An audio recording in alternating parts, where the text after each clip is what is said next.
കറിയൊക്കെ വെച്ച ശേഷം അതിങ്ങനെ ചെറിയ ചെറിയ പാത്രങ്ങളിലെടുത്ത് ഫ്രിഡ്ജിൽ വെക്കുന്നതാണ് എനിക്കിഷ്ടം. കാരണം ഇങ്ങനെ വലിയ പാത്രങ്ങൾ അവിടെ നിരന്നിരിക്കുന്നത് എനിക്ക് ഇഷ്ടമല്ല. അതുകൊണ്ട് കഴിഞ്ഞ ദിവസം ഉണ്ടാക്കിയ കറിയെല്ലാം ഇന്ന് ഞാൻ ഫ്രിഡ്ജിലോട്ടേക്ക് കയറ്റി.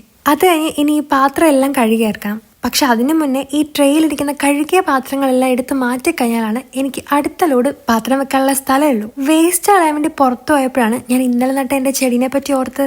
അതുകൊണ്ട് തന്നെ കയറി പോകുന്നതിന് തൊട്ട് മുന്നേ ഞാൻ ഈ സൈഡിലുള്ള ചെടി ആദ്യം പോയി നോക്കി. പിന്നെ വിചാരിച്ചു ഫ്രണ്ടിൽ വെച്ചേക്കുന്ന ചെടിയും കൂടെ പോയി നോക്കാന്ന്. അങ്ങനെ അവരെല്ലാം നല്ല ഉഷാറായിട്ട് ഇരിപ്പുണ്ട്.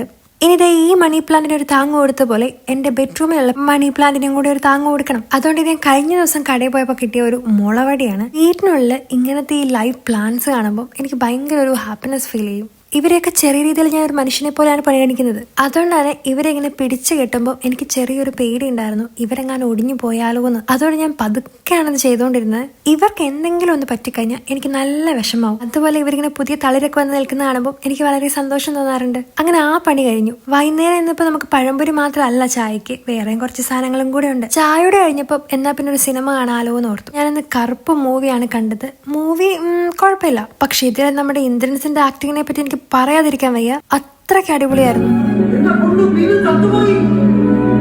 ഈ ഒരു ഭാഗമൊക്കെ വന്നപ്പോൾ നമ്മൾ അറിയാതെ നമ്മുടെ കണ്ണിൽ കൂടെ വെള്ളം വരും. ശരിക്കും ഇതാണ് അഭിനയിക്കല്ല, ജീവിച്ച് കാണിച്ചു കൊടുക്കുകയാണെന്നൊക്കെ പറയില്ലേ, അത് തന്നെ. അങ്ങനെ മൂവിയൊക്കെ കണ്ടു കഴിഞ്ഞ് എണീറ്റപ്പോഴത്തേക്കും ഏകദേശം 9 മണി ആയിട്ടുണ്ട്. കണ്ടാൽ 9 മണിയെന്ന് തോന്നത്തേയില്ല, കാരണം ഇപ്പോഴും നല്ല വെട്ടമുണ്ട്. അങ്ങനെ 3 ദിവസത്തെ ഓഫ് കഴിഞ്ഞു. ഇനിയിപ്പോൾ നാളെ ഡ്യൂട്ടി ഉണ്ട്. പോകുന്ന ആലോചിക്കുമ്പോൾ ചെറിയ മടിയൊക്കെ ഉണ്ട്, പക്ഷെ വേറെ വഴിയില്ലല്ലോ. അപ്പോൾ ഓക്കെ, ബൈ.